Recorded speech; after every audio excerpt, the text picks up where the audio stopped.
Come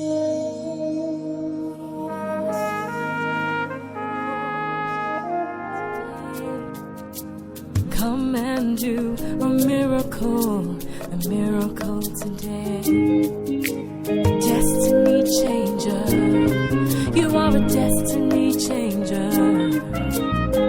Come and change a destiny today. He that will frustrate your destiny has not been born, is not being born, and will never be born. You are going somewhere, and you will certainly get there. Can I hear somebody holler amen 3 times? Number 1, number 2, and number 3. Welcome to Moment of Destiny. It's our privilege reaching you again. I am your host, Reverend Dr. N.D.D. Thikan, the President of Providence Delta Baptist Conference. The Lord bless you in the name of the Lord Jesus Christ. Put your left hand on your chest and lift up the right hand to heaven. Put your left hand on your chest and your right hand up to heaven. Sing that song again. Because He lives, oh, I can face tomorrow. Oh, because He lives, all fear is gone.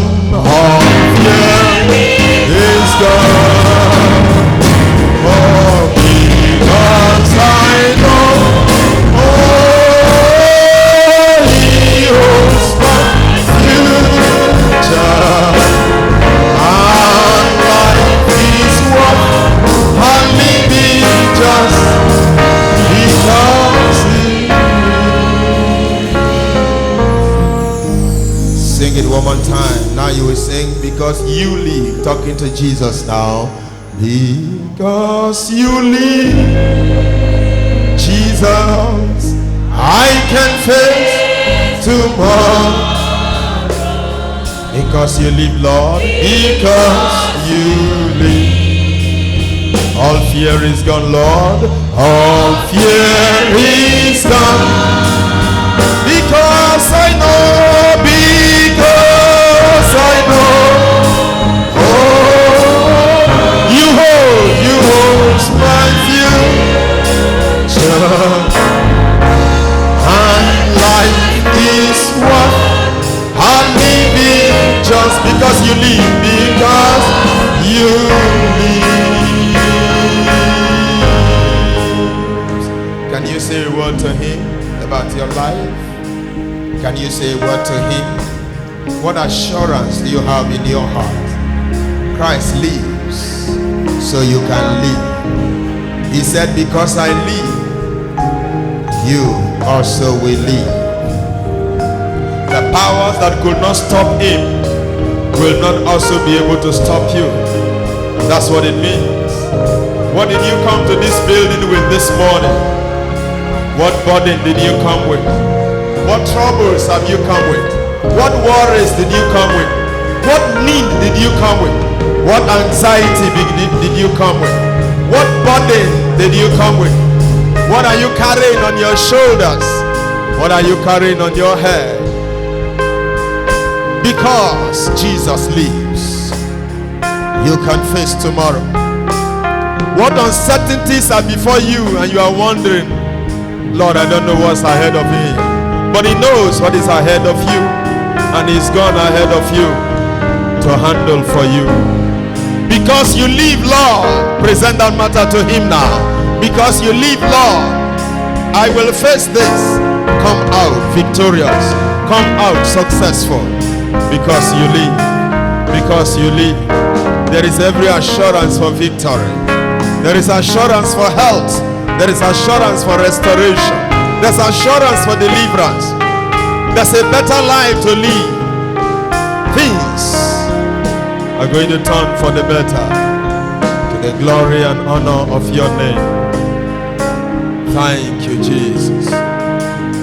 Thank you, Jesus. Thank you, Jesus. Thank you, Jesus. Glory be to your holy name. In Jesus Christ's mighty name we pray. Now take the hand of your neighbor. I'd like you to pray, prophesy over that person, and say, because Christ lives, you will live. You will face tomorrow. Life will be better for you. Can you prophesy? The hand of God will be upon you to rescue, to heal, to deliver, to empower, to strengthen. Let the works of darkness be overthrown concerning you, and let the hand of the Almighty rest upon you. It is well with you. Thank you, Lord. Thank you, Lord. Thank you, Lord. Thank you, Lord. In Jesus Christ's mighty name we pray. Lift up your two hands to heaven. Because Christ lives, you too will live. Because Christ lives, you will face tomorrow. The powers that could not hold him down will never be able to hold you down. The forces that could not stop him will also in your lifetime, generation to generation, will never be able to stop you. As he rose above principalities and powers, today you will rise above principalities and powers. As no obstacle was able to prevent him from resurrecting, no blockade, no trouble, no battle, no obstacle of life will be able to stop you in the name of Jesus. Day by day you will testify to the goodness of the Lord. Day by day you will testify to the glory of the Lord. What was not working before you came, from today by the power of resurrection it will begin to work. What was dead before you came, today by the power of resurrection life comes into it in the name of Jesus. Be healed in your body. Be healed in your soul. Be healed in your spirit. Be healed in your destiny. Be healed in your marriage. Be healed in your business. And Lord, that daughter of ours, as we lift up hand unto you, arise and answer us and rescue in the name of Jesus. That woman that is healed for days or weeks now, woman, that sickness has come to an end now in the name of the Lord Jesus. And your church in Nigeria, Lord, you will rescue, you will deliver. You said in the discussion with Peter and the disciples that the gate of hell shall not prevail over the church. And we declare over the church of God in Nigeria and all over the world, the gate of hell shall not prevail. Jesus will reign and rule in the name of the Lord Jesus. So shall it be. In the name of the Father, and of the Son, and of the Holy Spirit. Can I hear you say loud, amen? Exodus chapter 18. Just 3 verses. I will read verse 21 to 23. Exodus chapter 18, 21 to 23. Can you lift your Bible above your head and say with me, this is my Bible? It is a powerful and living word of God. As I read from it today, my life is blessed. My life is revitalized. I'll be lifted from where I am to where I ought to be. I will never be the same again. Never, never the same again. Say it louder. Never, never the same again. Let somebody say amen. Now, 18, Exodus, verse 21 to 23. But select capable men from all the people, men who fear God, trustworthy men who hate dishonest gain, and appoint them as officials over thousands, hundreds, fifties, and tens. Have them serve as judges for the people at all times, but have them bring every difficult case to you. The simple cases they can decide themselves, that will make your load lighter. That will what? Will their coming in make the load heavier? No. Their coming in was to make the load lighter, because they will share it with you. If you do this, and God so commands, you will be able to stand the strain, and all these people will go home satisfied. May you go home satisfied today and always, in the name of the Lord Jesus Christ. Jethro, as an inspirer, a model for supportive leadership in the church. Jethro as an inspirer, a model for supportive leadership in the church. Now, we're talking about church, but I want you to understand that if you will provide the necessary support, even in your family, in the business where you run, maybe you work for somebody running a business for another person. That business has been entrusted into your care so that you can provide the necessary support for the business owner. Not for the business to die in your hand, but as while you are there, the necessary support will be given for that business to do well. It's the same thing when you get to the church. These general principles are very applicable everywhere. When you get to your family, in application to your family, if the children will provide the necessary support, if the wife, the husband, as couples, they will provide the necessary support they need to provide for themselves as families, you can be sure life at home will be better. If we will inspire one another as couples, and we will inspire ourselves as parents to children, and even children can inspire their parents, you can be sure life at home, life in the family will be better. Children will be making progress. Parents will be making progress. And this is very, very important. In your workplace, whether you are a civil servant, whether you work for companies, for other establishments, if you know the reason why you are there, that you are appointed there and even placed on salary to ensure that you inspire the system you are working, the department you are working, the unit you are working, and the overall organization.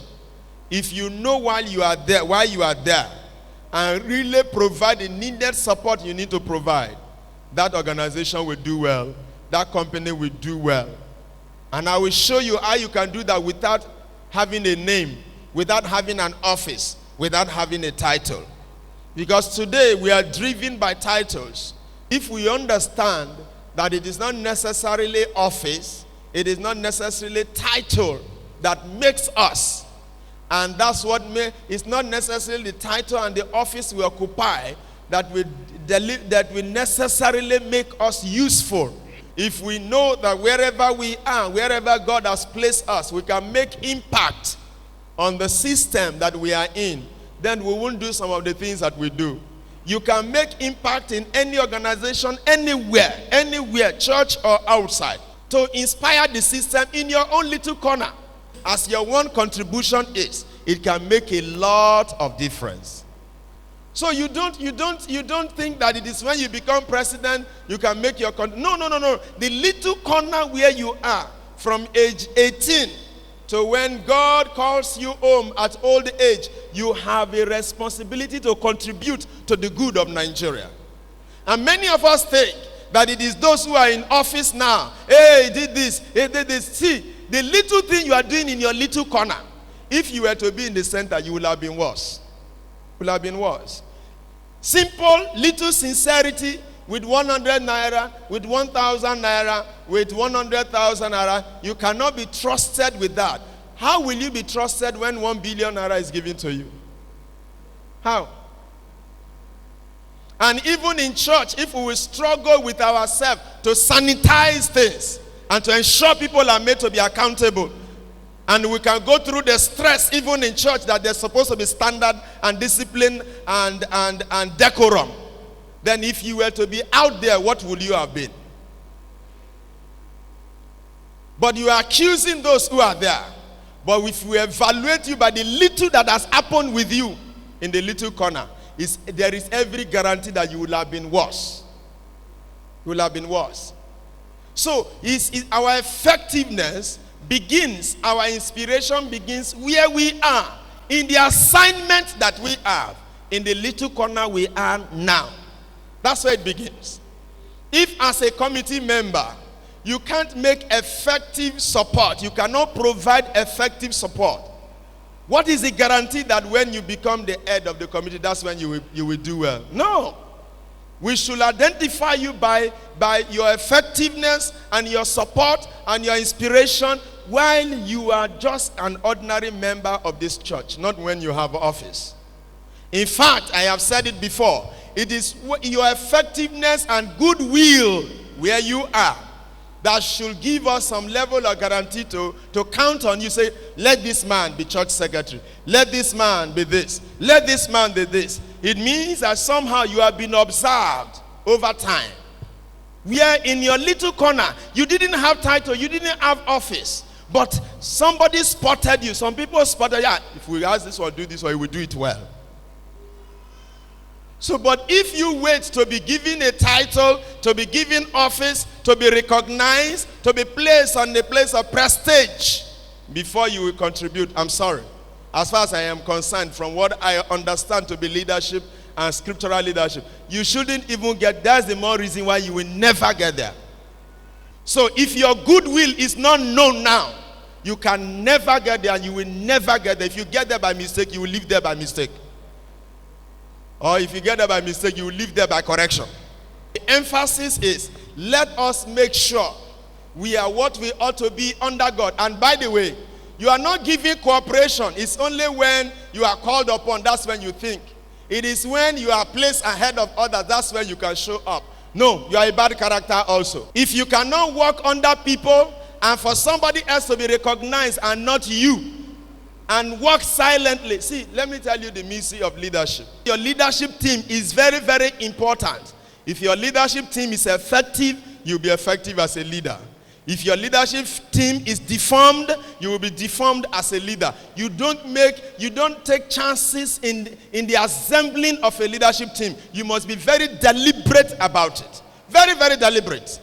Because there are things you can never do, you will not be able to attend to. Other people must attend to for you. Other people must say some things for you. Other people must do some things for you. Other people must go to certain places for you. It is literally not possible for any leader to attempt to be everywhere and to do everything and to attend to everything. Some other people just have to attend to those things on his behalf. And if those people who are to attend to them are waiting to be recognized to attend to those things, then nothing will happen.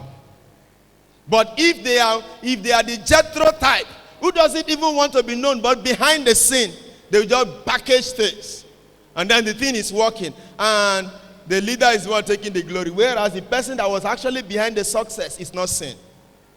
Now some ministers in Africa, Benin or so they meant, say, you are all over the world. You're making waves and everything is working.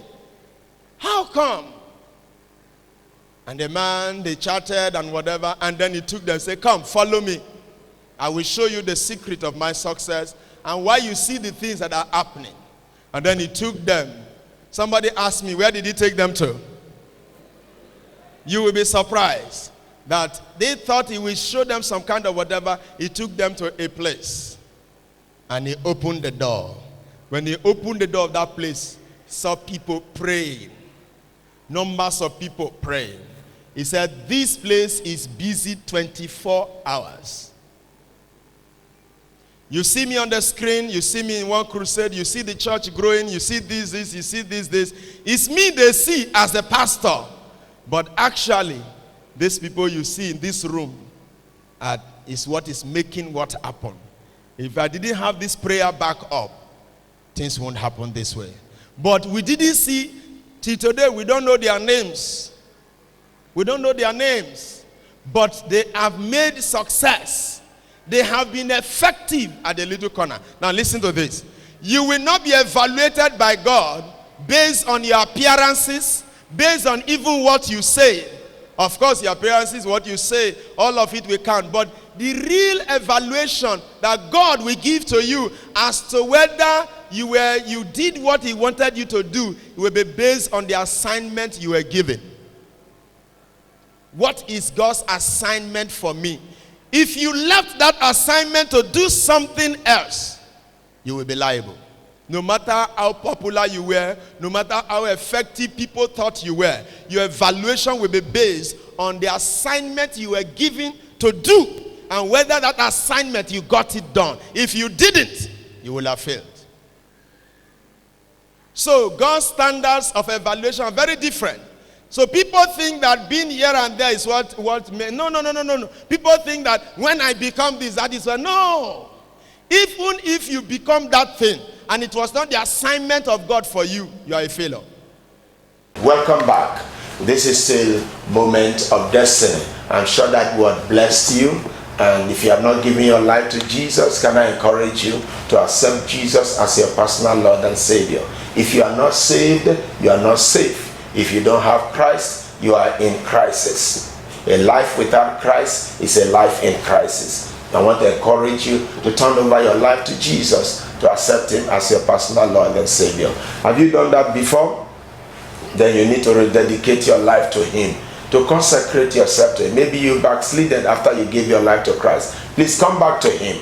His arms are still open to receive you, and you will have newness of life, a new walk with Him as you rededicate your life to Him. I don't know what challenge you have, but by this ministration and prayer, your challenges are also taken care of. The miracle working God will grant you your miracles. Your life will never be the same again. Can I encourage you to join us in any of our Baptist churches, wherever you are, anywhere in the world, and particularly in Delta State, in the Providence Delta Baptist Conference. Get there, that you listen to us, you watched us, and the message blessed you. Introduce yourself to the pastor or any official of the church. You will be warmly welcomed and embraced with the arms of the Lord. It is well with you. As I leave you, don't you ever forget this: he that will frustrate your destiny has not been born, is not been born, and will never be born. You are going somewhere, and you will certainly get there in Jesus Christ's mighty name. Amen.